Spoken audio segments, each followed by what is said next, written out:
glad you're with us. We're glad Ben Ferguson's with us. You hear him on all our stations in all our markets on Wake Up Missouri, and on 93.9 Eagle, KWTO, and KWS. Sunday evenings. Ben, welcome into the program. Happy Friday. Hope you're feeling good. Happy Friday. Good morning. You got an exclusive this morning on my thoughts before Fox and Friends. So, I just want you to know, I'm going to test out my points with you this morning, okay? Well, right. now you're throwing out some juice now at us, Ben. Yeah. Go ahead. But we're not giving away campers though. I don't know. Hey, so I've got. I'm playing hooky with my kids this morning. I was like, guys, you can go with me and see Dad do TV, and they're like, great. Then they saw that you can win a camper. And they're like, Dad, can we win the camper? I'm like, I don't think, since I'm on the show, they're going to let you guys win the camper. But, No, I don't think but you'll get breakfast.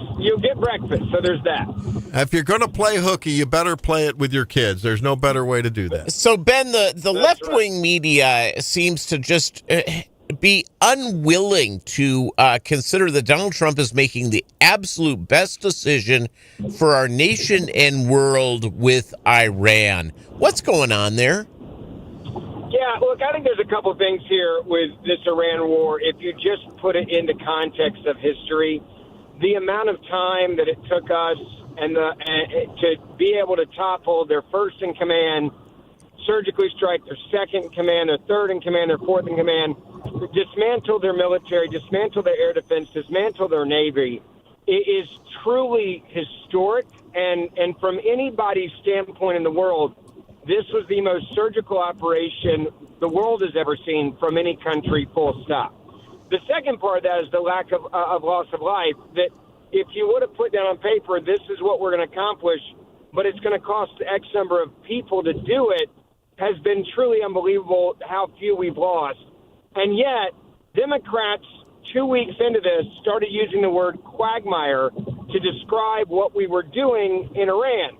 And why do they do that? Because they hate this country, they hate our military, they hate the president of the United States of America so much that they're willing to attack and disparage and undermine our men and women in uniform, who, by the way, are risking their lives. Some of them have lost their lives. We know about the pilots, for example, that went down over Iran. We got them back, thank goodness. But there were injuries involved. You look at them, and it's all for political reasons, period.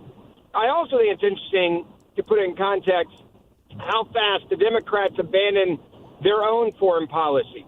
Jimmy Carter said they couldn't get a nuclear weapon. Bill Clinton said that we will not allow Iran to get a nuclear weapon. Barack Obama said it countless times over 8 years. And Joe Biden said it. By the way, Nancy Pelosi said it, Chuck Schumer said it, Hillary Clinton said it. So if you look at the godfathers of the Democratic Party, they all said that Iran couldn't get a nuclear weapon and we would stop them. So what is the difference between all of them and Donald Trump? It's one thing. Donald Trump said, I agree with your foreign policy, Democratic Party, except I have the cojones to actually do it, and I'm going to do it. And I think that is the part that is so sickening to me, is just how fast the Democratic Party will root against its own government, its own military, its own commander-in-chief on a foreign policy national security issue. I've said this for years. I will never root against the President of the United States of America on foreign policy and national security issues. I always rooted for Obama and Biden to keep us safe, and yet when they're in the minority, they say, no, we want people to die, and we want it to be a quagmire, and we'll use the word immediately. That's Ben Ferguson joining us on Wake Up Missouri. You hear him from 6 to 9 on KWTO, KWS, and 93.9 The Eagle, of course, every Sunday. Ben, we were talking about this double standard where a Special Forces service member who makes a little scratch off of a poly market bet on the Maduro deal is in hot water. But yet, Congress won't pass the Pelosi Act. I think most Americans look at that double standard and say, enough already. You? Yeah, I couldn't agree with you more. Look, if Congress can do it, why shouldn't I be able to do it? That should be a basic standard. But remember, Congress doesn't play for the American people. This includes, by the way, Democrats. I want to be very, very, very, very, very clear about that. Democrats have no problem getting rich when they hate the rich, right? They hate the rich. Oh, the rich are evil. The rich are terrible. The rich are the worst people in the world. The rich are but look at their bank accounts. Look at Ilham Omar. Look at Nancy Pelosi. Look at Chuck Schumer. The list goes on of massive corruption by the Democratic Party and insider trading. By the way, let's be clear. There's a hell of a lot of Republicans that are doing the same damn thing. And so I think it is long overdue that they should not be able to pull this off the way that they're doing it. They should not be able to insider trade, and they do it every single day. So if you're going to go after somebody playing the poly market, then why not go after Congress for doing the same thing? I also think one of the things that's really funny about it is there's only one group of people in this country right now that will use your tax dollars to pay out sexual harassment claims, and you don't know about it. That would be Congress, and get to insider trade and not go to prison like Martha Stewart did back in the day. Ben, we're at 2 months now into the government shutdown. Are you confident they're going to solve this in the short term? Yeah, I am confident, but I also am very frustrated because the SAVE Act has not been attached to the spending bill measure, and I don't understand how the Republican leadership in Thune can get away with this. There's a clear mandate. It's bipartisan. More than 80% of Americans believe nationwide that are registered voters that you have to show an ID to vote. Every sane country in the world, civilized country, has tougher voter ID laws than the United States of America. The only reason why the Democratic Party doesn't want this is because they love to cheat. We know that. They want to replace us with illegal immigrant voters. We know that. They've stated it. They've made it clear. And yet Thune is a squishy Republican, somehow can't find the willpower to actually get it done. And this is why Republicans, every time we get power, we seem to screw it up on stupid stuff just like this. It's Ben Ferguson, the host of the Ben Ferguson Show, Sunday nights from 6 to 8. If you're hearing our voice, you can hear 6 to 9. You can hear Ben Ferguson.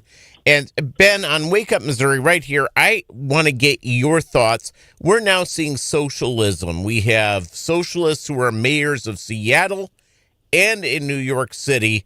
Now the socialists are saying that evicting people is against rights, and housing is now a right to be given away. Where are we going on this experiment? Yeah, look, I think the Democratic Party is dead. I think it's actually filled with communists, Marxists, and socialists. They just lie to the voters, and they just can't say it publicly that we are now Marxist, socialists, and communists. So they tell you they're still Democrats. They're really not. They are full-blown Marxist, socialists, and communists. And look, this is the Democratic Party now. No one should be shocked by this. No one should be surprised by this.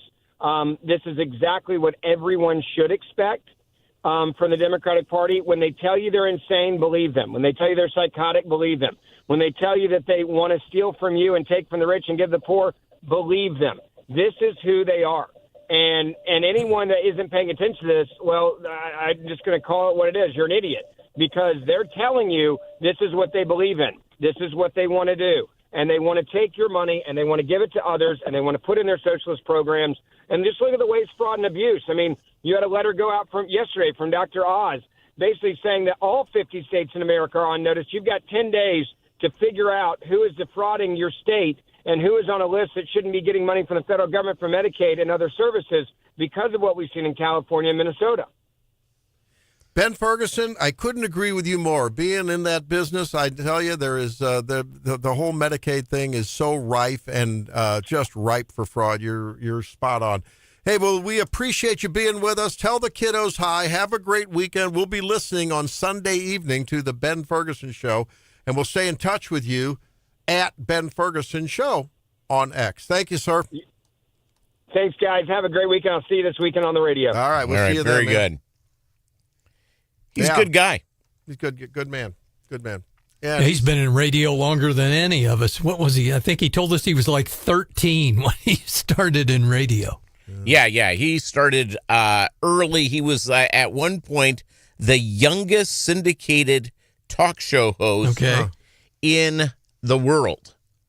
Wow. And so, yeah, he's been around for a long time and just really, really the nicest guy. So we're lucky to have him. Yeah. And I mean, who couldn't love a guy that's playing hooky with his kids? I mean, it doesn't get more American than that. Yes. That's great.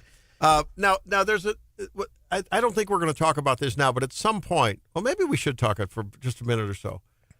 I think we need, we're having the ice cream social on Tuesday, the 28th. At 5:30 at the American Legion Post in Columbia. Yeah. And then on May 6th, the Politics in Pints with Eric Erickson at the KWTO studios in Springfield. Now, White Castle is rolling out kiosk. I think we need to organize some kind of a White Castle event, Peter, because it turns out you're an aficionado of the castle. Yeah. Of the burger, yeah.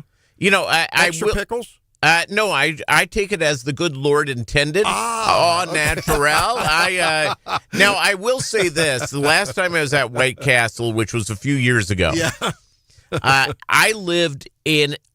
did not live in an area with White Castle for years. Okay, so I waddled my large carcass into the thing, and I was after their turkey sliders, and they didn't have those anymore. Where did I get? They had turkey sliders. At some point? Yeah. They were awesome. The chicken ones are very good too. But it's this is a treasure. With all due respect, so the vending machine that you can have at your office with White Castle, I think we'd all weigh about 900 pounds, and I think we'd love it. There's something about the way they have the buns soak up the grease from. It's awesome. I don't know what it is. Now I happen to be an extra pickle guy. That's fine. With some of that no shame on your game. And the ketchup. John, if you're going to do a castle, how do you like it? Cheese. The original cheese White Castle. You're a cheese guy. Okay. Yeah. Drake, are you a castle guy? No. Not a big castle guy, no. Yeah. Well, Peter can relate. You ever been down south and had crystals? I've had a crystal. They're awesome. I have not had one. It's sort of like the southern version of White Castle. Yep. Their breakfasts are awesome at Crystal. All right. When we come back, they're liberalizing the weed, but they're hemming in the hemp. I'll explain when we make Missouri healthy and maybe happy again. Stay tuned. It's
the derivatives of THC, basically psychoactive compounds and how they find their way into our bodies. And of course, even though it still remains a nationally, illicit scheduled drug, there's been a move towards liberalizing availability, access, research on tetrahydrocannabinol, THC. Well, there was you may not know this, but there was a loophole in the Farm Bill, Peter, John, back in, 2018, 2019, that basically allowed derivatives of hemp that were not the THC in marijuana, but basically other what are called, congeners of that. So Delta 9 THC is the main psychoactive thing that you get out of marijuana. Okay. But out of hemp, they can derive that and then modify it and get Delta 8 and Delta 10. Well, what the stuff that's been available unregulated on the shelves and which has variable impact on especially kids, and people that really shouldn't be having this stuff, can be pretty profound. And essentially it's gone unregulated. And the way they got around it was the rule said hemp-derived products, as long as they have less than 0.3% of this and 0.4 milligrams of that, depending on the product, then they're just classified as hemp and they're perfectly legal. Well, what they do is they say, oh, okay, you won't let us have Delta 9 at higher than this level. We'll do Delta 10 and Delta 8 and whatever. And so now the new law that that's going to go into effect in November classifies all of the THC compounds, whether they're the marijuana one or whether the ones that are derived and have the same effect but come from hemp. They'll all now be classified as THC and essentially treated the same. And the Missouri legislature passed a bill, and Governor Kehoe signed it to align with that. So our children won't have access to unregulated stuff off the shelf, and I think that's a good thing. So that's a good thing. Now, another good thing is that President Trump, just like they did the other day with the mushrooms and the ibogaine, and he wants to liberalize research on that, they're reclassifying marijuana as a Schedule 3, a Class 3 drug. Things like testosterone is a Class 3 controlled substance. It's not like Percocet, right? Codeine combinations like Tylenol with codeine, which is sort of a lower level pain reliever, not as strong as Vicodin or Percocet. Ketamine, we've heard a lot about that. So this is going to allow people to do research on it without getting in trouble and without having to jump through so many acrobatics and really come up with what's the real useful and proper purpose for this if you really want to use it for medicinal use. Now, the other question I have, and I don't know the answer to this, Randy, is that we live in a state where you can buy weed. You can go to the store and buy weed. And but still to this thing, when you go and you buy a gun, you have to say whether you use an illicit drug. Does marijuana still qualify as an illicit drug when you're buying a handgun? I think it does because it's nationally prohibited. I mean, I don't know the gun owners there. I don't know. I'm just going. Okay, has that changed? That's the only question I have, and I don't know the answer. I don't know to that because I can proudly say when I apply for my gun purchase, no, I don't. So I don't worry about it. But I think I think it probably is true that that's probably prohibited technically. I imagine people say they don't and they do. I mean, is the gun dealer going to check? Well, that's a good question. I don't know the answer to it. I was just it sort of popped in my head. You go through all the liberalism of our marijuana laws in this country, but essentially most states now you can, from what I understand, except for a couple, you can mail order weed. Yeah. According to my always right Gemini AI, under federal law, marijuana use is considered an illicit drug. That medical marijuana falls under that too, right? I'm not sure about that. I think it does. Despite the legalization of marijuana, because it is still a federally controlled and illicit substance. Well, there you go. When we come back, let's talk it up with Paige Schulte from TPUSA.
A nice word, but change is its motivator, and change has its enemies. It's your morning addiction. That those brave, courageous women are treated with dignity and respect. Wake Up Missouri with Stephanie Bell. Bypass the Democrats' filibuster in the United States Senate. The Zimmer News Team. And now introducing your host, Randy Tobler.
Otherwise threatening American commercial shipping or American forces, we will shoot to destroy.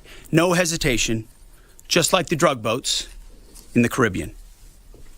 It's also worth saying, this should not be America's fight alone. We barely use the Strait of Hormuz as a country. Our energy doesn't flow through there, and we have plenty of energy. Just look at the new global Congo line, headed to Texas. A beautiful picture.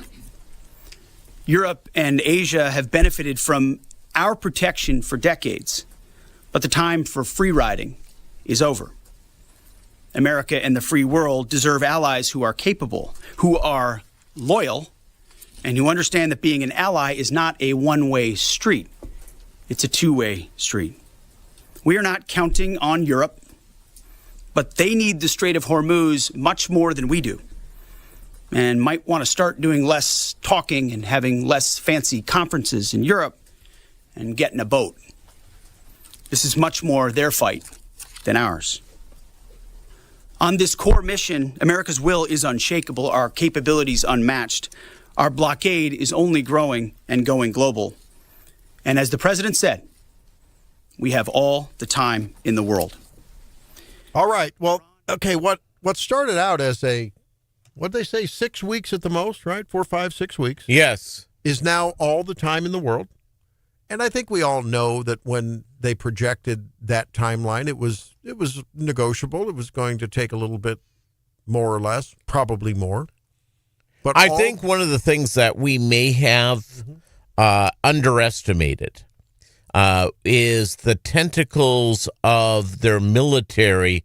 I think there was a line of thinking that you cut off the head of the mullahs, you get rid of the Khomeini, get rid of the leaders of the military, and all of a sudden there will be a little bit of a civil war in Iran, and all of a sudden they will be able to move forward. But that doesn't seem to be the case. It's like a Medusa with multiple snakes coming out of the head, right? And yeah. It's just, and I think we could say that every loyal, embedded, dyed-in-the-wool IRGC member down to the street fighter is of that ilk. And they are just never, ever, ever, ever going to stand down voluntarily. Which begs the question, will it ultimately take street fighting, door-to-door, to root out the IRGC? And who can do that? I mean, if the populace doesn't have guns, who does it?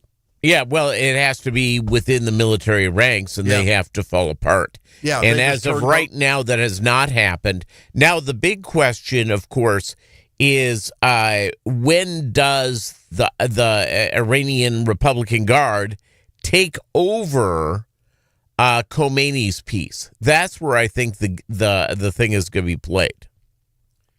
Did you see that? There's reporting that Khomeini's face and eyes are so burned that, that he's going to have plastic surgery and everything. But apparently he got more than roughed up when the bomb went off. Well, it's plastic surgeons making a little side money there. That's not a bad deal. Again, my thing is with this is I think the Iranians have to be pummeled to a certain point at where they begin to want to make that next step. And it has to be probably between the military unit and the religious unit, and they're going to have to go to war with each other, and that hasn't happened yet, and I don't know what pushes it over the edge. Well, I guess what you're talking about is between the military and the IRGC, which are two separate things. Yes. An internal civil war, right? A turf battle of sorts. And war, yeah. Maybe they decimate one another enough that then everyday people can take over their country. But it's interesting that Hegseth says that this is Europe's war more than ours. We did pull the trigger. We did pull the pin. We did light the fuse on this deal. Someone needed to do it. There is absolutely no doubt in my mind. Someone needed to get the Iranian machine defanged. And somehow. should have happened 40 years ago. When it would have been easier, much easier. Right now, you have 50 years of people being brainwashed into this lifestyle, totally brainwashed into it, and where the military's been set up for loyalty, and no one in charge, no one in leadership really remembers the Shah. They do not remember when Iran was free. Because if you were 15 years old at that time, you're 65, 66. Think about that. You're right. Yep. Yeah, you're true. You're so right on that. Well, the interdiction operation has spread, we talked with Steve Bucci about that yesterday. I had this question about, I thought this was a Straits of Hormuz thing. We're going to, liken it to the loading dock at your favorite big box store. And, we've decided, the local authorities, that we're going to prevent any incoming or outgoing traffic with, 18-wheelers coming in or out, and we're going to put a little blockade around that, and that's it. But suddenly, again, following that metaphor, well, if there's someone, though, that is out with a big box truck that we don't like out on Highway 70, we're going to take that one, too. And that's what I thought that we were doing out on the Indian Ocean, because we're taking a couple of tankers out there. But that relates to sanctions that have been in place but weren't being enforced. Correct. I think that was lost on a lot of us, including me. So while it seems to be related to this, it's just another exercise of, it reminds me of our border enforcement. I mean, our federal government for so long under Obama, under Biden, just ignored the basic responsibilities and obligations. And now Trump's playing cleanup. He's having to clean up a lot of messes, and this is just one of them. So the news conference goes on, and we'll keep an eye on it if anything breaks through. General Dan Raisin-Kane is just talking now about the interdiction and about the capture of the ships and how successful the embargo has been. Maybe economic fury will be what brings them down, Peter. Economic fury. Yes. Well, again, it's just you open up this can of worms, and it's not going to be as easy as simple as anyone thinks. Sadly, no. We like everything done in 60 minutes. Yeah. Well, you're right. I mean, we do live in an era where the attention span is about, the length of the blink of an eye. And, I think that, but again, we're fatigued from 20 years of war too, right? I mean, you come through 20 years of the Iraq and especially Afghanistan conflict and you go like, oh, again? That's where I think a lot of folks are. No doubt about it. Yeah. 573-874-9390, our text line. And don't forget, by the way, we've got to remind you that not only is Cindy O'Loughlin coming up at 7:35, but at 8:35 is Winners and Losers. Your nominations, welcome for that. Can we all agree that this podcaster named what's his name, Hassan Piker? Yes. Apparently, he's the Dems' favorite. Peter, he says that he's okay with stealing and murder. Yeah. Well, that's what the Democrats are all about. It's violence for their purpose is wonderful. he claimed that New York deserved 9/11. He has praised Hamas. He's happily described himself as a Marxist. Well, I mean, if you're in New York, that's probably a pretty cozy Marxist place to be. That's okay. And getting more so with our friend Mamdani up there. I will say this, is that these socialist mayors, what's going on in Seattle, New York, and Chicago, these cities are not becoming more livable. It's when they go in and they just say, we're just one government program away from solving all our problems. I can guarantee you that's not true. You're right. You're right. I can't. It's lost on me why people let their cities turn blue. They end up getting taxed into poverty,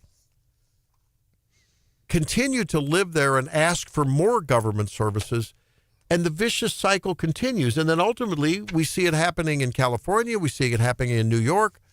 Ultimately, the golden geese that have been laying those eggs leave. Yes. And the cities are left in ruins. We saw it you've seen it everywhere. Well, the perfect example of socialist policies and getting rid of the tax base, it's like the poster for this is Detroit. Yep. Detroit is the poster for this. It is the poster city. They went and chased out all the business, all the industry, all the wealth, and the thing about people with money, they're mobile. You're a billionaire or a millionaire. You can go wherever you want. And one of the things that has happened, we've seen this all over the place. East Coast people, a lot of people are going to Texas and Florida. On the West Coast, they're moving to Nevada. Yeah. In a big way. In Idaho. It's the deal From is California. You can run your business in Los Angeles while living in Las Vegas. And it's not that big of a drive. Oh. The whole thing with Mondami reminded me back in the day when Ed Koch did his, $4 or $5 billion affordable housing plan for New York. So what happened to all those units? Yeah. Yeah, well, what did Reagan say? The most dangerous words you can hear is, I'm from the government and I'm here to help. Never works out very well. 573-874-9390. When we come back, I've got something to share with you. How not to be a defendant. It's Wake Up Missouri.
Wake Up family, you run across something that you wonder if it's contrived. You say, no, come on.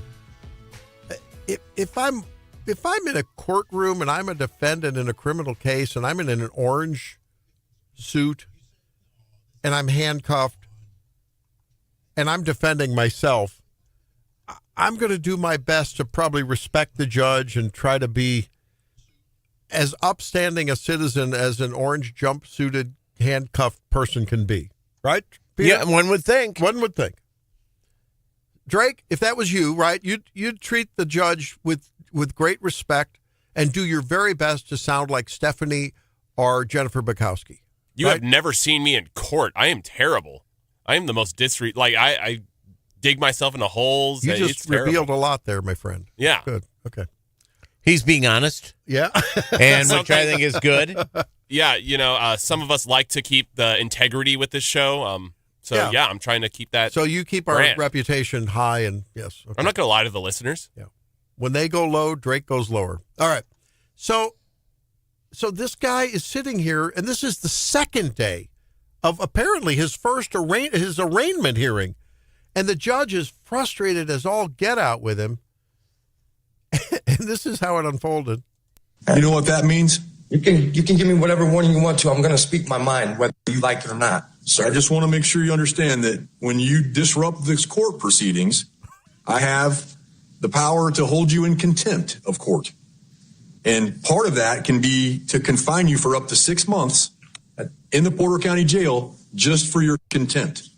So if you delay the proceedings by acting up like you were yesterday, if you delay the proceedings or try to yell at me or call me names and things like you were doing yesterday. I didn't do none of that. You made a derogatory statement about plucking a chicken, and I said chickens and roosters are turkeys. So, I mean, come on now. I didn't make any derogatory statement to you. It's on video, so we'll review that because I'm pro se. What I said was, I'm plucking this chicken.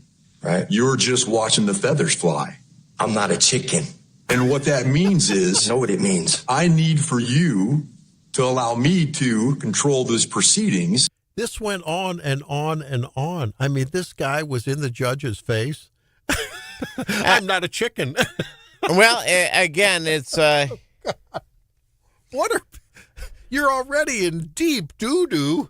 And that's why you hire a competent defense attorney like Jennifer Bukowski, and you allow them to speak for you and get things done. This guy ended up getting 120 days of in jail just for contempt, not even for whatever the crime was yet. I mean, because there was no trial yet.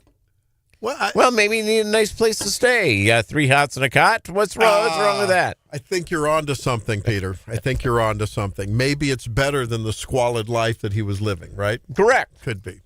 Yeah, maybe he's a failure to launch, living with mama, and sick of her stuff. Wow. Telling him what to do, when to do it, clean your room.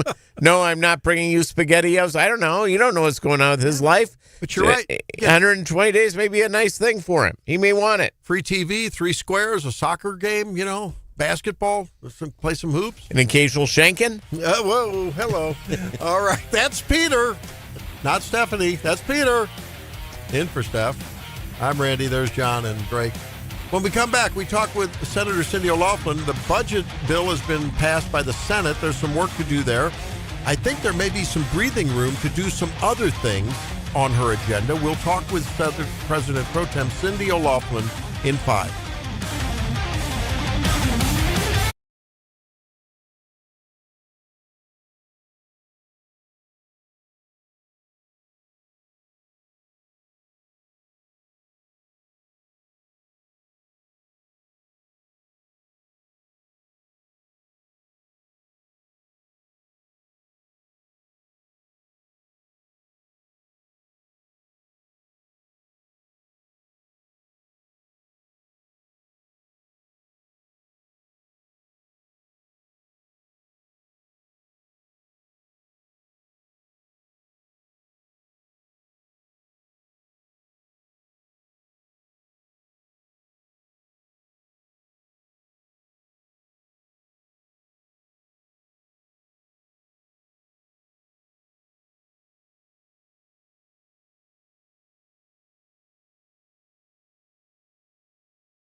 Friday on Wake Up Missouri, and we're feeling good that there has been relatively calm seas, at least from our perspective, in the Missouri Senate, under the admiralship of Senate President Pro Tem Cindy O'Loughlin. She joins us now. Thank you for delivering relatively calm seas thus far, Cindy. Appreciate that.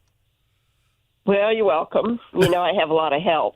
Yeah, I know. No, it's been good to see. And I think, boy, earlier than I could ever imagine in the last several sessions, it seems like the budget, you passed the budget this week. And tell us about that, what it's about, some of the details, and what's next.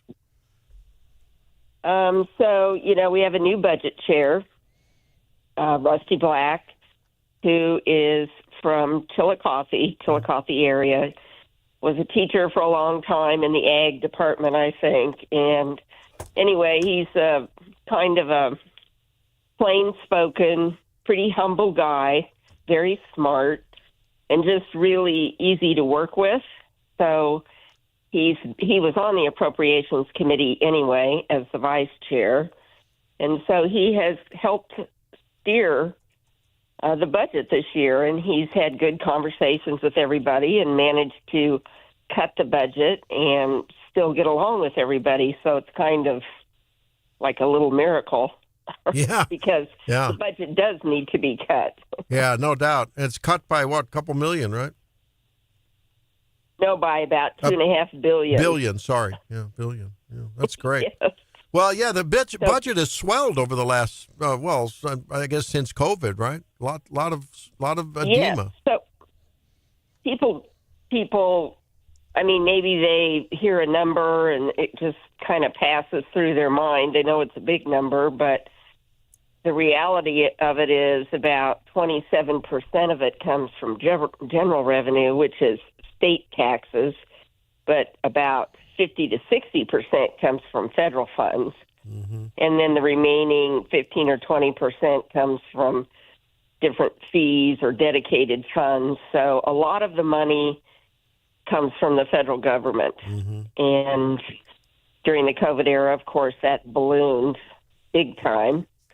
And now it's going the other direction. Yeah. So, you need to rein in things, and you need to be more responsible for what you spend. Well, and I know you've talked a lot about that part of the equation. It's not just about, income tax cutting, but it's about, responsible spending and limiting that as well. That's Senate President Pro Tem Cindy O'Loughlin joining us on Wake Up Missouri this morning. Senator, we talked to Curtis Trent yesterday and asked him about, how it goes the last few weeks of session. Anything can happen. But he sounded pretty optimistic when it came to the property tax reform measure that Senator Crawford's sponsoring. Yes, Sandy Crawford was in banking and working with insurance for 35 years. And she's been in the legislature. This will be her, actually, I think 17th or 18th year, because really you're supposed to have a 16-year limit, but she came in on a special election. But anyway, she's very informed about insurance and banking and property taxation, and just a very steady worker. So she does have a bill that I think will come up this week. And one of the things that's included in it is a lot more transparency. I think people go to the poll and they get their ballot and they read something, and it's never explained to the point that they really understand it. So she's increasing that exponentially. I'm sure there will be amendments, so we'll see how that goes. But if there's anyone that can get something through the Senate, it's Sandy Crawford. Cindy, there's something that's near and dear to my heart as a doc, and I know that anyone who either receives or renders medical care in any capacity on the rendering side, whether you're at the bedside or you're working in the office or you're in the C-suite, this prior authorization thing is out of hand. We are getting prior authorizations for medications that cost $20 for a month's worth, paying cash at Mark Cuban's Cost Plus or GoodRx or your local pharmacy, cash price. It is out of control. Is there anything you can do about that? Well, that's pretty near and dear to my heart. And we had a couple of small hospitals come in, but I know that it's in every doctor's office. Anywhere you're prescribing a treatment or a medication, you've got to call and get prior authorization in order to do it. And even when you do call your insurer and get prior authorization, then sometimes they renege on it. Yes, ma'am. I was given a couple of examples of that from one of the hospitals in my area. And each year we start talking about it, and then, of course, all the special interests come flooding in and try to knock it off the agenda. So I totally expect that to happen again this year, but we're pretty dedicated to it. So we'll see what happens. Well, at a minimum, I think that there ought to be some limit, and if they're saving money by rationing care and costing a lot of expense and patients and delay in treatment, maybe they ought to pay for that. If they were requiring pre-auths, maybe we record and take a time slip and make them pay a little bit back. I don't know. It's out of control. I'm glad you're doing that.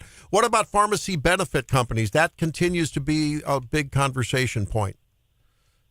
You know, one of the things that's a reality that we have been sort of pounding on the last couple of years is the fact that the pharmacy benefit management started out as a great idea, like all great ideas, that then turn into nightmares. And they control the drug market, and the big pharmacy benefit management companies buy insurance companies. They become monopolies, and they determine what every drugstore is going to be paid. And in the rural areas, they're really taking it on the chin. And a lot of our small family pharmacies really dispense a lot of medical information to people. I mean, they're sort of a center of medical care, and they're being reimbursed lower pricing than they had to pay to get a drug in some cases. And it's just ridiculous, really. So we did have a bill on the floor this last week, which seemed to be going along pretty well. And then, had an amendment introduced that made us have to lay the bill over. But it's still there, and we expect to bring that back. Good. Thank you for that. I know a lot of patients, especially in areas where you need a medicine, you need it now, and you can't wait for a mail order for 90 days, and the local pharmacy provides that. It makes sense.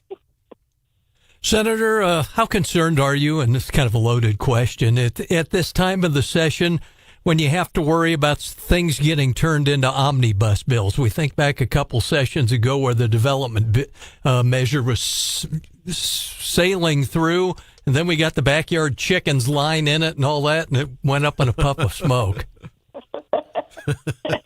Well, that is always a concern. I could probably talk about that for about an hour. We've already had a couple of exchanges on the floor about, you have people, everybody's got their little thing that they can't seem to get through. So if something comes up that they feel they can attach to, naturally they're going to try to do that. And one of the ways that you can reduce that happening is by being sure that you talk to everyone before you even go to the floor. And communication is just key, really, on both ends of the building. Particularly bad on the House end because there's so many people there. So, maybe we pass a bill and send it over, and it comes back with 60 amendments. So then, of course, you have to negotiate that out, and it can really just get crazy, and sometimes the bill just crashes of its own weight. And then other times, maybe you get it through, and then it goes to court, and half of it gets knocked off, or the whole thing gets nullified. So there needs to be a lot more discussion before you get the bill to the floor. It's Senator Cindy O'Loughlin's Wake Up Missouri. Senator, I know a lot of times, at least in recent sessions, we've had groups of senators that seem to be positioning themselves for future electoral conquests. This does not seem to be as big of an issue this year. Why? Or am I missing it? you know, Tony Lutkmeyer is my partner in trying to manage the chaos. And he and I have worked really hard to be sure that we talk to every senator, be sure that we let them know ahead of time what we think the schedule is going to be sure that they felt heard. I mean, sometimes you have people who really, they're just looking for their next office, and there's nothing you can do to get them to pipe down. But in general, some of the skirmishes we've had are the result of people feeling that they haven't been heard. And so when you get to the floor, I mean, you can't stop them and go get up and, create an obstacle because they're angry because they feel they have not been included. So you just have to make sure that doesn't happen. And above all, you cannot lie to people. You cannot say, okay, this is when we'll schedule you in. This is the amount of time that you have, and we'll try to work with whatever happens. And then all of a sudden pull it back. Yeah. When you do that, you create a firestorm. So we try to be sure we don't do that. Trust matters and integrity matters. We commend Senator Cindy O'Loughlin for exemplifying those virtues.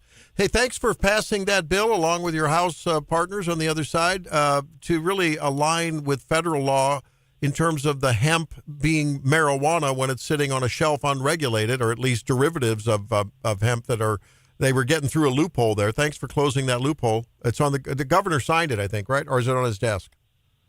Yes, he did sign it, I think, yesterday. Yeah, that's a great thing. It protects our children, protects those who really don't know what they're getting into when they get all these derivatives. Because, call it whatever you want to. It's still psychoactive THC, just by another name. So thank you for that. Well, so people want to talk about mental health issues, and we don't know why this or that happens. And then on the other hand, you have people voting to, release all kinds of drugs into the system legally and all kinds of behaviors that are going to create other problems, and then say, gee, I don't know why people are acting like this. Well, to me, that does not make sense. Yeah, it's a little bit of a Twilight Zone world. You're right.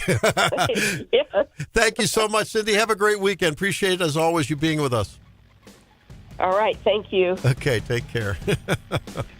You're right. People wonder about mental health, but let's have more stuff in the system. Well, I think we can go and look at the state Senate. Okay. John, we'll come back in a minute with John's segment. Stay tuned. It's Wake Up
for this. 33-year-old Immunique Clark of St. Petersburg, Florida, was arrested after tearing up her nearby Subway restaurant. Clark, who placed her order online using her real name and phone number, used her subclub points to make the purchase, paying for nothing out of her pocket with the meal.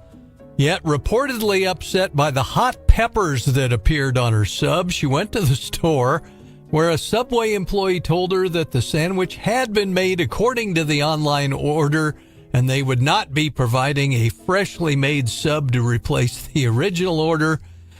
Off to the security camera. Footage shows Clark responding by grabbing the cash register and the printer off the counter and throwing them into the back area of the store and destroying 37 cookies along the way.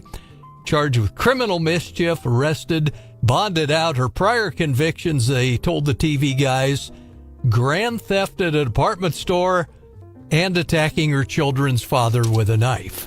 Oh, my. Right. Hold the banana peppers next time, guys. So did she push the wrong, didn't click there? the little icon for the hot peppers or something, or did? She meant to get banana peppers, but she got the jalapenos. Got the jalapenos. Huh? Holy cow. There you go. My goodness. Jalapenos are always good. It's always welcome. I thought it was very novel. Her folks spelled her first name Immunique. I''MUNIQUE. Immunique. Huh. I think she's not an anti-vaxxer with a name like that. Immunique. I'm unique. Probably pronounced I'm unique, like you said. But yeah. Funny how you'll see these videos where people just all of a sudden something snaps and they just go crazy. Crazy. I don't know. If you were paying $25 for a sub sandwich, you might be the same way. But she had points, so she can't make that argument. You'd think. I mean, what's the cost of Subway making a sandwich, right? I'll bet she started that encounter off all the wrong way, right? Yelling, screaming, raising Cain, and saying, "Hey, I must have pushed the wrong button. Would you mind, redoing that for me?" Or something like that. She probably started that off wrong. Yeah, I don't know. Pick them off. Well, that's right. Pick them out of there. You're right. It's I'm a big fan of sandwiches and a sandwich enthusiast, and you go and if you're going to Subway or nearly every one of these chain places, they make it in front of you. You're watching. Yeah. Well, she ordered it online. Oh, she sent in an online order. So she does that. She orders it online. She gets to the store. I don't know when she discovered it had. Oh, she saw it on the order tab. It wasn't like she bit into it, right? Didn't indicate. I wonder when she discovered that there were peppers. I bet she found them when she took a bite. Yeah, took the first bite. I have to admit, there's times when I've wanted something with a little kick in it, and it ends up with too much kick. But that's my fault, right? Yeah, you have to. It's kind of funny. You go to some of these restaurants or you go to some of these places, and they're not straight jalapenos. They're pickled serranos and stuff like that.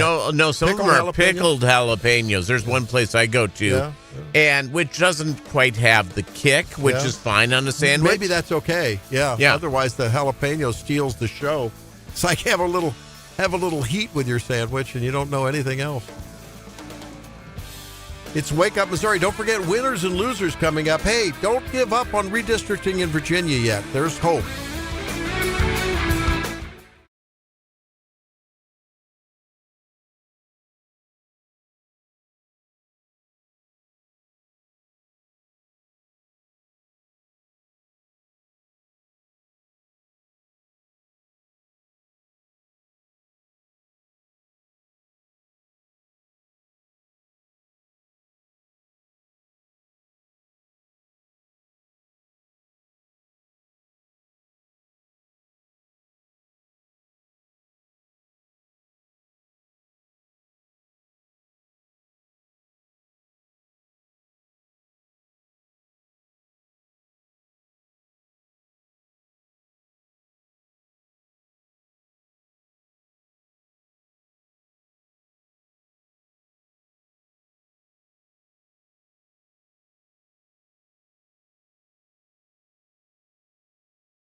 from the Zimmer Radio Network headquarters. As my uncle, President John F. Kennedy, said, progress is a nice word, but change is its motivator, and change has its enemies. It's your morning addiction. That those brave, courageous women are treated with dignity and respect. Wake Up Missouri with Stephanie Bell. Bypassing the Democrats' filibuster in the United States Senate. The Zimmer News Team. And now introducing your host, Randy Tobler. But now they have to win.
Missouri.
Well, that's the last morning bell of this market week. Peter, what's it looking like? Well, Dow Jones futures are off 73 points, but NASDAQ futures skyrocketing up 312 points. Wow. And S&P 500 futures are up 22 as well. Nike has announced roughly 1,400 layoffs in the latest round of cuts. Major U.S. airline, of course, jacking up ticket prices primarily due to demand and also increased costs for fuel. Going on from there, probably something that the economy will be watching a little bit because of our situation with Iran is that Benjamin Netanyahu has been diagnosed with cancer. Oh, and so that's a big thing to keep an eye on. Have all the hater comments come out? Like I'm sure they have. Well? Yes, yeah, I'm sure. Yeah. And so. And again, the real discussion of our airline industry, which we've allowed to morph into almost one super airline, is dealing with Spirit Airlines. The government looks like we're going to be funding that sucker, and I'm not a big fan. Boy, I'm glad you brought that up because I'm not a big fan either. I think that sets some weird precedent. We didn't like it when they bailed out the motor companies back in the recession. I didn't anyway. Remember the deal they made with General Motors? Yeah. Union's got a sweetheart deal on that one. Yep. JGM got a sweetheart deal. I thought that Trump was a free market guy. And he's claiming that the government's going to make money out of this. The people will, they'll bail Spirit out, and then when they buy it back, they'll have to buy it at a higher price, and we'll make a profit on it. Everything's transactional with Donald. Fair. Yeah. Why is the NASDAQ up so much in the S&P and the Dow not? What's up? Well, that's a real good question. I think that a lot of the tech stuff is, everything's still AI focused, where everything is going up, and a lot of those are NASDAQ stocks. I guess Intel's driving that. Yeah, and Dow Jones Industrial Futures are now only down 64 points, so it's probably gonna be a pretty good day in the market. It's interesting as the conflict goes on in Iran. Remember how volatile it was, just like the wildest roller coaster ever. And it seems like almost the markets that are so psychological have almost become sort of sensitized now or desensitized to it. It's like, okay, they took over another boat. They fired another missile, whatever. Ceasefire, schmeasefire. I don't know. Well, and I don't think it helps a lot of people in the market who are, especially smaller investors, who all of a sudden get scared when there's a sell-off. Instead of just staying in there. And I've tried to do in my life, in my investing, is never to be scared about these types of things. Just let it ride, baby. Let it ride. And that tends to be the smarter play. And so it's just something to keep in mind. If you look at this and, I'm going to buy, I'm going to turn it all over to gold. No, don't do that. Yeah. I'm not saying don't invest in gold. I'm not saying it's a terrible thing. Diversification's a good thing. Yeah. But if you look at historically where gold has been, the stock market outperforms gold or precious metals on a regular basis. So it's, again, long-term stuff, long-term thinking. Yeah, keeping the stock. So that's the look as we get into this Friday. Well, the whole thing with Spirit. How many times have they declared bankruptcy? Yeah, this is the second or third. Yep. They've all done it, seemingly. All the airlines have done it at some point. How much money did the federal government give to United and American and all of them at the height of the height of the pandemic? Yeah. To keep people on staff and all. Are we going to keep bailing out the airlines or just let them sink? Yeah, well, I thought markets were important. Winners and losers are important. That's coming up.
make our nominations for winners and losers. 8:36 on Wake Up Missouri. Peter Thiel is in for Stephanie. I'm Randy Tobler. John Marsh is in for John Marsh, and Drake is in for Drake. John, let's start with you. What's on your winners and losers list? Oh, I've got 2 losers and a whole bunch of winners. As that's a Chinese man in the country illegally admits to taking pictures of aircraft and facilities without permission at Whiteman Air Force Base. Chi Lin Wu initially faced felony charges. They say he's been in the U.S. since 2023 illegally, faces an immigration hearing, and could get all of 1 year in prison on the Air Force Base charges. Oh, man. Wow. This was a story where the guy got a little chilly in the frozen food aisle the other day. Sidney Jones of Columbia accused of getting naked and dancing around Aldi's, and he's now been banned from all 3 Aldi's locations in Columbia. We don't know if that hits internationally. And the severe storms a week ago missed the Stover General Store, but the power outage in the little town forced them to throw out all their fresh and frozen perishable goods. But they say folks have stepped up, put up a GoFundMe page, helping them restock and keeping their doors open at the little store. That's kind of neat. Oh, that's cool. That's very, very good. Peter Thiel, what do you have? I'll tell you what, the winners, the NFL has figured out how to make everybody pay attention to picking football players to go through there. Big deal. I mean, I was watching that last night on ESPN. Holy capoli, was that entirely beautiful and wonderful thing. I enjoyed that a lot. It's losers. It's I'll tell you what. I think ice cream's jumped the shark. What do you mean? I think there's too many flavors. I'm a purist. Yeah. I would tend to agree with you. Yeah, there's too many oddball flavors. With all the choices out there, I don't run for the green tea ice cream.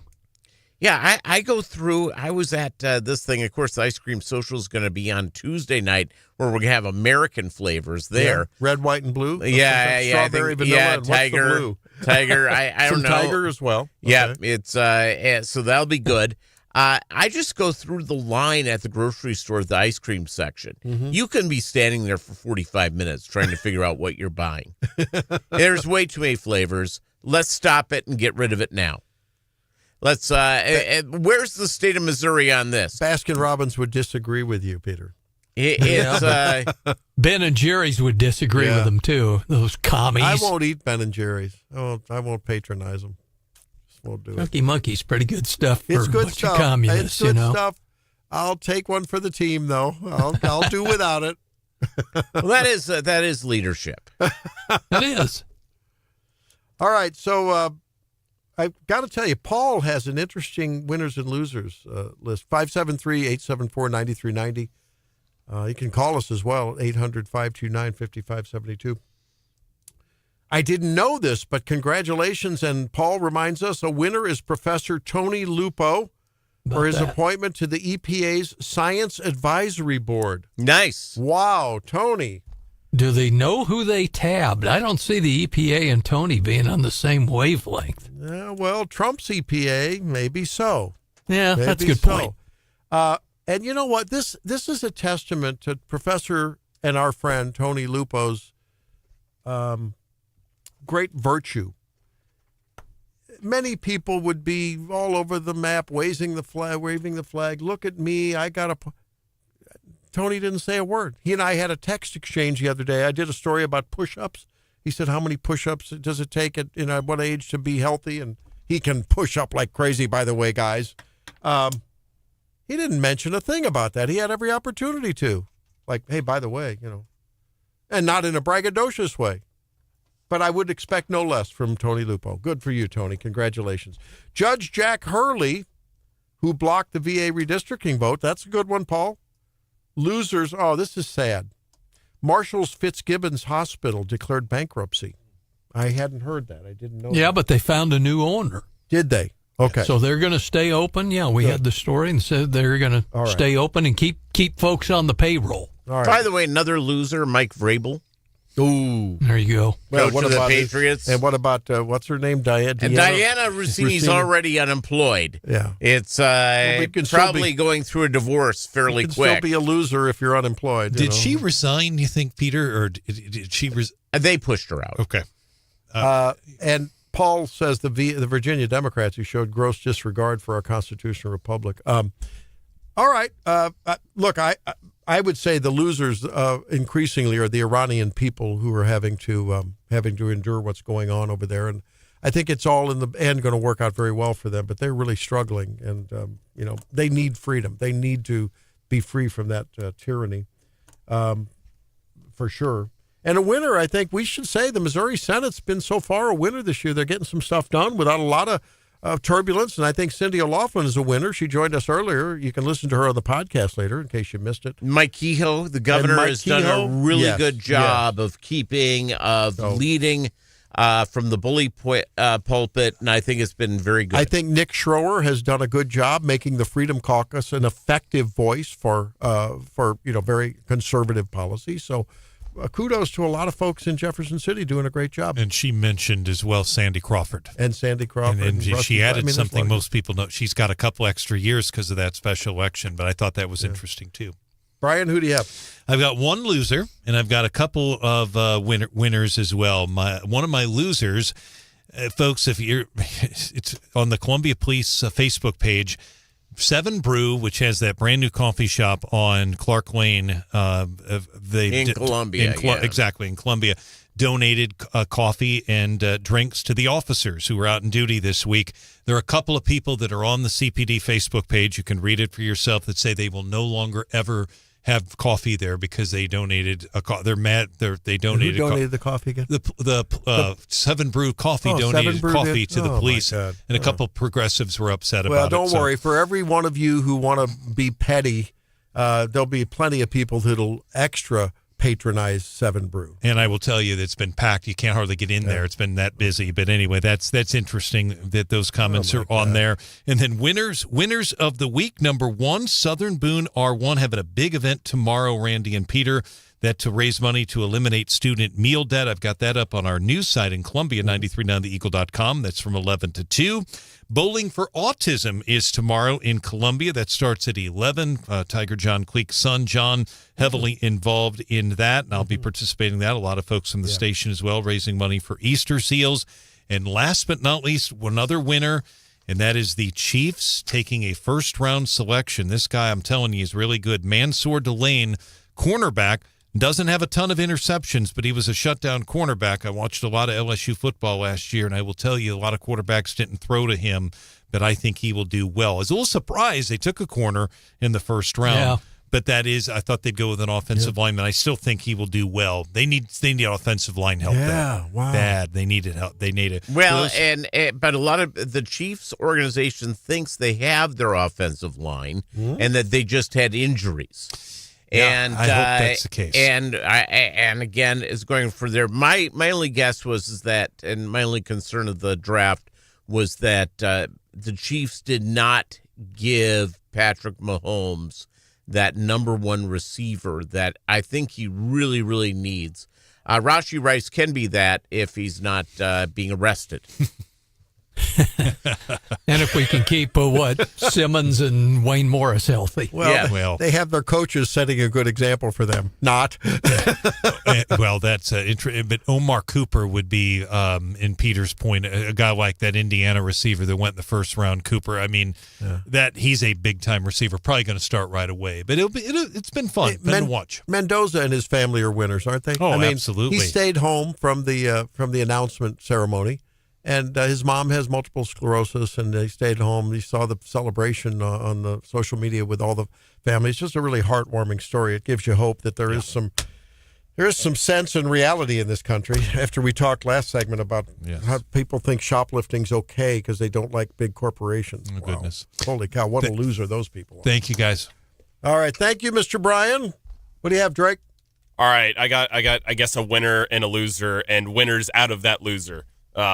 Winner, everyone who is watching sports this week and next week, because we have the NBA and NHL playoffs, and I know none of our teams are in it, But still. But it is fun. Yeah. This is the best stretch of sports. I'd say the best week of sports is this week. Yeah, it's very, very good. That's what you said about the Final Four, and then that's what you say about the football playoffs. The Final Four is a weekend.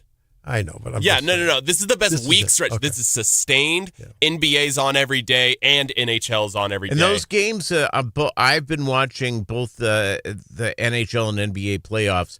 Those games have been amazing. Lots of OTs, lots of last-minute shots or goals. It's been great. I'm a hockey fan, and boy, there's something about NHL playoff hockey that is just magic. It's great. Are you fired up? I'm not any particular up. I just love that. I love probably the energy of it. I love the energy of NHL. Can I add to the loser of the week? Drake Whitman. Yeah, can I get through my first? Yeah, and likes gritty. No, well, of course I like gritty. It's hilarious. So I have a sports show on our sister station, KTGR, on weekends, and my co-host / host, I don't know, we're kind of equal. Anyways, she is a Philadelphia fan, and she has made me fall in love with the Flyers. This is so much fun. But my loser is directly against Peter's winner. The NFL draft is so ridiculous and pompous. Can we go back to having it all on Saturday? Because I'm tired of seeing the first round on Thursday, and then you got to wait until Friday, and then you got to wait until the next day for all the rest of the picks. It's ridiculous, and it's so pompous for TV ratings and all of that. It's not a good watch, guys. It really isn't. You sit there for 4 minutes.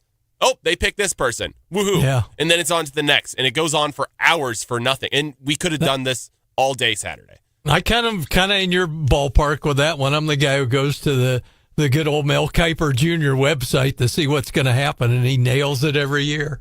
Well, and look, I'm not saying the draft is bad. This was a very fun draft, at least for the first round, because, oh my, we have a running back going to a crappy team. You don't do that if you're a GM. You have the Chiefs trading up to the 6th spot, getting a cornerback. And Peter, I get that we need receivers, but we need so much more. The Chiefs need so much more than receivers. We need offensive line. We need a defensive tackle. We need cornerbacks. We just traded our only good defensive player to the Rams for this first-round pick, so we were going to pick a cornerback in the first round.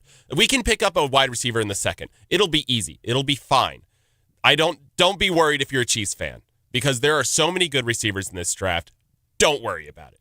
But the funniest thing about this entire draft, Randy, is that the Rams picked a quarterback. And I hate the Rams. They got Stafford, don't they? Yes, they do. But they also picked up another quarterback at 13. Was he getting old? He's like near the 40. Yeah. So I ask again, is he getting old? Yeah, he is. Yeah, Matthew Stafford has injury issues. He's 38. Is that right? Ancient, is he? Yeah, he's ancient. But yeah, this was a great draft. Yeah, the average NFL career is 5 years. Yeah. So he's had a heck of a run. Mark says a loser is all the road construction in Columbia. Well, you got to get it done. I mean, we can't bellyache about the roads and then when they fix them, bellyache about the fixing, right? Sure you can. This is America. This is America. We're going to bellyache. All right. John Peter says loser of the week is NBA and the people that watch that garbage. That would make you a loser. We'll be back with Lefty. It's Wake Up Missouri.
Overs as we wrap the show and wrap the week. Hopefully the weather's going to clear a little bit later, and over the weekend we'll have some good time. What do you have for leftover, Peter? Well, it's Coachella. The headlining act was a group called The Strokes, a band I really kind of like. Unfortunately, their lead singer turns out to be a rabid anti-Semite. Oh, no. He doesn't like the Jews and doesn't like all that. And he says that, quote unquote, Jewish people be like black people during slavery on how they speak. That's his quote. He's my loser of the week. Oh, wow. And, his music will be off my playlist. But you know there is. Did you see the clip with Harry Enton? That there has been a turning of the tide to where now, as compared to 5 years ago, not so much anti-Semitic, but anti-Israel sentiment has gone, except for older conservatives, older GOPers, even young men and stuff, they've turned against Israel. It's amazing what's happened. Drake's nodding there, yeah? Absolutely. So that guy may be actually resonating. I mean, obviously he's off the edge, but I don't know, man, there's been a real sea change in that. So, wow. So that's not your favorite band. You selling your CDs? I don't own CD. I don't buy CDs. I don't buy albums anymore. Everything's digital, baby. It's as long as you pay your fee. Oh, by the way, we didn't talk about that. I just saw on the Fox News feed, there are people are getting up in arms about the number of streaming subscriptions you have to follow sports now. Oh, it's just so stupid, yes. I mean, it's apparently getting out of control. Yes. It looked like there were 9 or 10 of them up there. You could be spending $110 a month just on streaming to get all of the sports plugins. And I have way too many streaming services for somebody. I don't watch a lot of TV. I just don't watch much TV. You like the option. And I have but I'm going, okay, I'm paying, $20 a month for something I watched for an hour. I mean, you have to go through with these streaming services and really go out and evaluate what you're viewing. Yeah, crazy. Well, anyway. Yep. And as affordability is on the table, well, these streaming services may start taking some cuts. I don't know if the sports fans will cut them, but I think, some of the Netflix and the others, maybe. Well, I will tell you during sports season, during football season, I'll add on. You add on. And then I get rid of stuff after, at the end of it. Also, you see a lot of the different streaming platforms like Peacock and all this other stuff that are like sports specific. Like Peacock has the NBA, something else has the NHL. Usually you can find most games on your normal TV provider. You can? Yeah. Okay. But unless if it's Thursday Night Football. I stand corrected. They're on what? That's right. Prime. Okay. But who doesn't have Prime? I mean, I have not met a single person who doesn't have Prime.